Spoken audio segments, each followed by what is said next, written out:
गणेशाय नमः।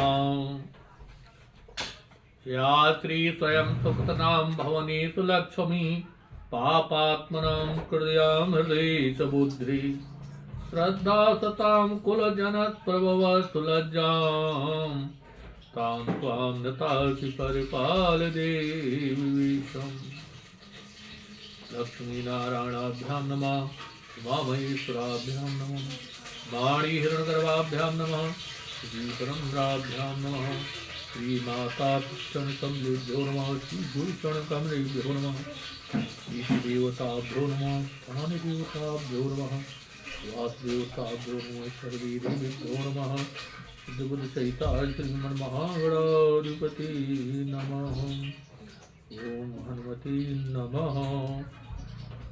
सभी को प्रणाम करते हुए आइए 2 बार भगवान का नाम संकीर्तन करते हुए अपनी मना शुद्धि करने के लिए भगवत भजन की आवश्यकता होती है। हम 2 बार भगवान का नाम संकीर्तन करें।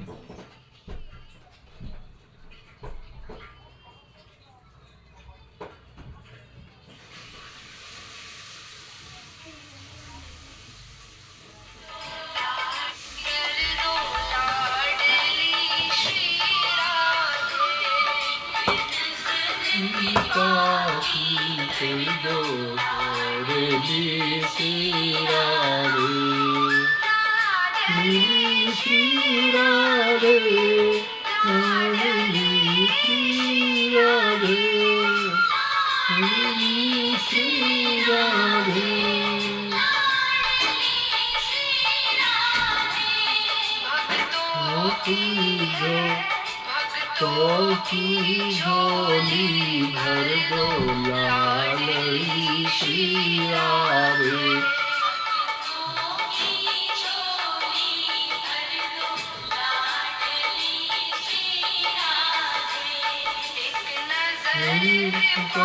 की कर दो लाडली श्री राधे।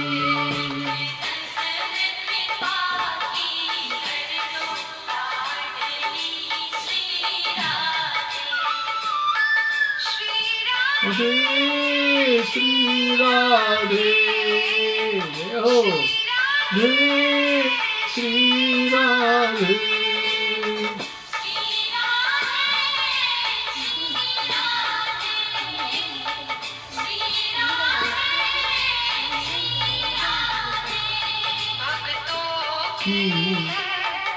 भक्तों की झोली भर दो लाडली श्री राधे।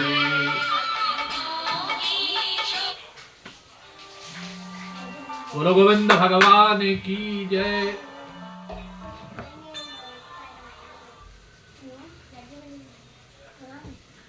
कल कल कलोद करती हुई नागनी श्री पावन गंगा के तट पर बालू के आसन पर विराजमान श्री व्यास जी राजा जनमेजय को कथा सुनाते हुए इस प्रकार विश्वामित्र ने राजा हरिश्चंद्र से पूछा।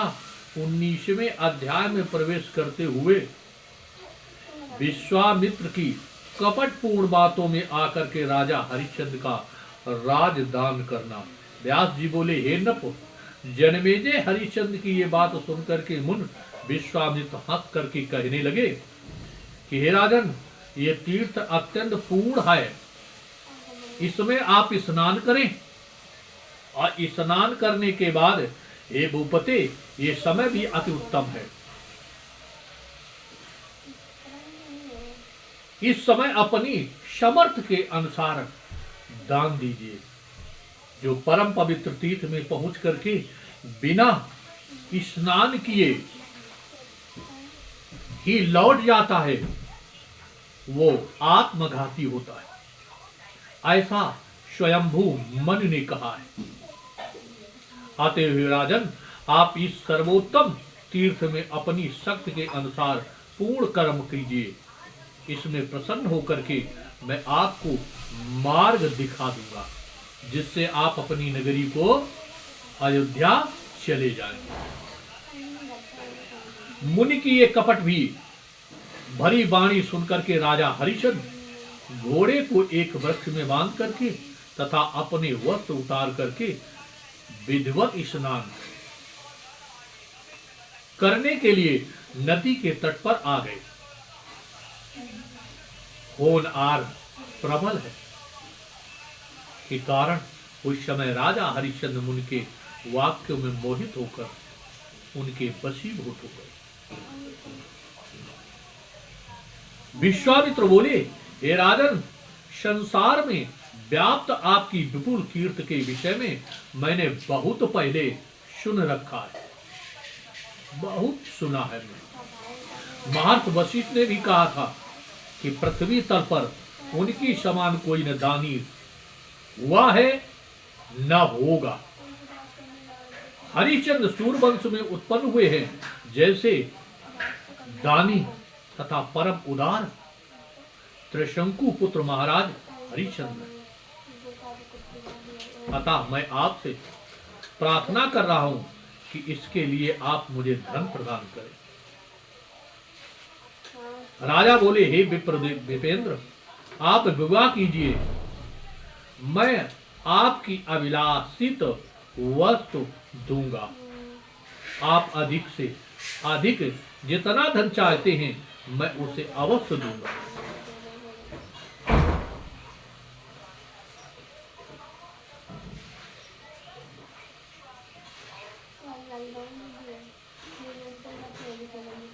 आज मेरे पुत्र का विवाह है, इसलिए धन। व्यास जी बोले, हरिश्चंद्र के ऐसा कहने पर उन्हें ठगने के लिए तत्पर मुन विश्वामित्र ने गंधर्वी माया रच करके राजा के समक्ष एक सुकुमार पुत्र और 10 वर्ष की कन्या उपस्थित कर दी। अतः आज ही इस विप्र पुत्र का विवाह संपन्न करा देने से आपको महान पुण्य होगा। विश्वामित्र की बात सुनकर के उनकी माया से मोहित हुए राजा हरिश्चंद्र वैसा ही करूंगा कहने लगे। विवाहकार पूर्ण होने के पूर्व विश्वामित्र ने राजा हरिश्चंद्र से कहा, हे राजन, अब आप हवन वेदी के मध्य मुझे अभिलाषी दान दीजिए। राजा बोले, हे द्विज, आपकी क्या अभिलाषा है उसे बताइए, मैं आपको अभिलाषित वस्तु अवश्य दूंगा। विश्वामित्र बोले, हे राजन, इस परम पुनीत हवन वेदी के मध्य आप हाथी घोड़े रथ रत्न और अनुचरों से युक्त संपूर्ण राज वर को दे दीजिए। व्यास जी बोले, मुनि की बात सुनते ही उनकी माया से मोहित होने के कारण बिना कुछ सोचे विचारे राजा ने अकस्मात कह दिया, सारा राज आपको दे दिया। तत्पश्चात परम निठुर विश्वामित्र ने उनसे कहा, मैंने पा लिया, और हे राजेंद्र, हे महामते, अब दान की संगीता सिद्ध के लिए उसके योग्य दक्षिणा भी दे दीजिए, क्योंकि मन ने कहा है कि दक्षिणा रहित दान व्यर्थ होता है। अतएव दान का पूर्ण फल प्राप्त करने के लिए आप यथोचित दक्षिणा भी दीजिए। मुनि के कहने पर राजा हरिश्चंद्र उस समय बड़े आश्चर्य में पड़ गए।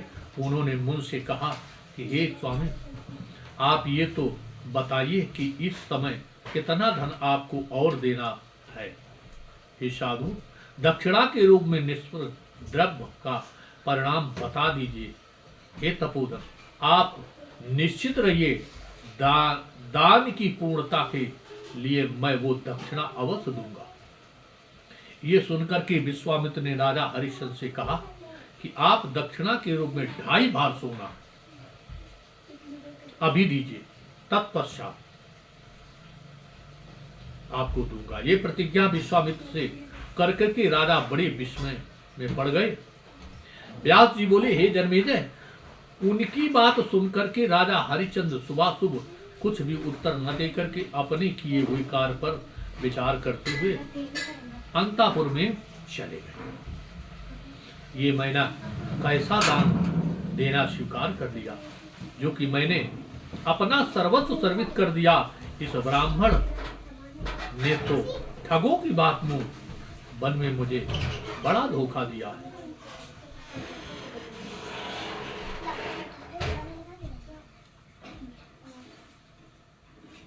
हा देव, पता नहीं भविष्य में क्या होने वाला है। इसी चिंता में पड़े हुए अत्यंत क्षुब्ध राजा हरिश्चंद्र अपने महल में पहुंचे। अपने पति राजा हरिश्चंद्र को चिंताग्रस्त देख करके रानी ने इसका कारण पूछा कि हे प्रभु, इस समय आप उदास क्यों दिखाई दे रहे हैं? आपको कौन सी चिंता है? अब तो आपका पुत्र भी वन से लौट आया है और आपने बहुत पहले ही राजस्व यज्ञ भी संपन्न कर लिया। अब आपको कौन सा कष्ट है? हे जन्मेजय, अपनी पत्नी की बात सुनकर के राजा ने प्रेम पूर्वक उन्हें चिंता का शुभाशुभ थोड़ा बहुत कारण बताया। चिंताग्रस्त राजा हरिश्चंद्र प्रातः काल उठ करके जब संध्या वंदन आदि क्रिया कर रहे थे, उसी समय मुन विश्वामित्र वहां आ पहुंचे।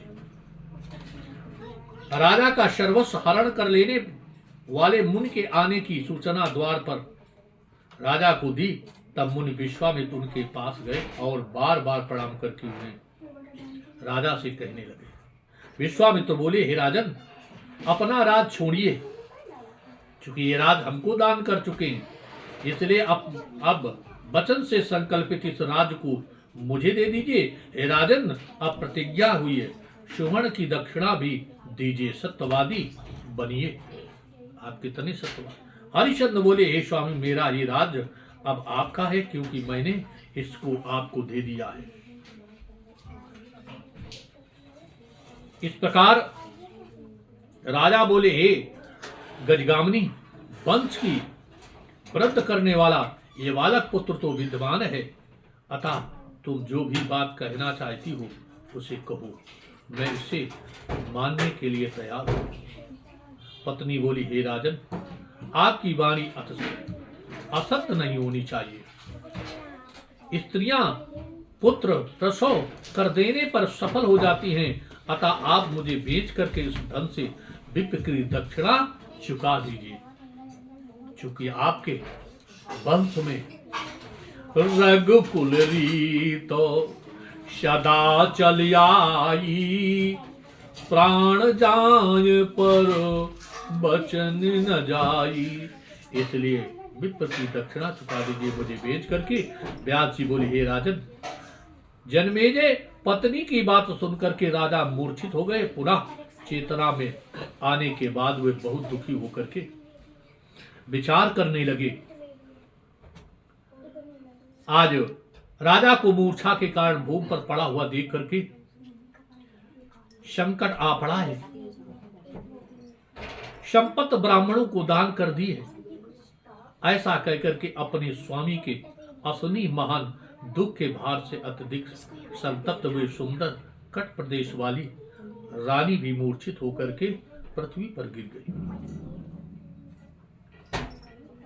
अत्यंत दुखी होकर के ये वचन कहने लगा। उस समय क्षुधा से पीड़ित बालक रोहित ये देख करके वो भी कहने लगा, हे तात, मुझे अन्न दीजिए, हे माता, मुझे भोजन दीजिए।